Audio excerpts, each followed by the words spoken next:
pwede ka lang mag-invest sa stock market kapag marami kang pera. Hindi totoo yan. This is Stock Market 101 for Beginners Part 1. Stick around. May tip ako sa'yo at yan. So basically, kapag bumili ka ng stocks ng isang company, parang part owner ka na rin ng company na yon. Pag kumita yung company, kikita ka rin in terms of dividends. So kapag bumili ba ako ng stocks ng SM, parang owner na rin ako ng SM? Parang ganun na nga. Kasi you are now a shareholder and shareholders are the owners of a company. Pero wag mo gagawin ito ha.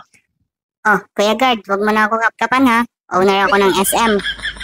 So paano nga ba mag-invest? Starting is actually easier than you think. Pili ka ng stockbroker, mag-open ka ng account sa kanila, bili ka ng stocks, boom! Investor ka na. Oh, by the way, you can start with as low as 1,000 pesos. Pero may process ito na kailangan mong gawin ha.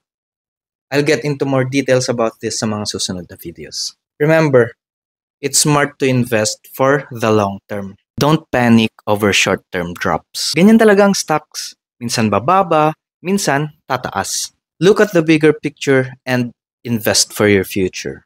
Share if you learned something and follow for part 2. O ngayon, alam mo na. Kaya wag mo nang isipin na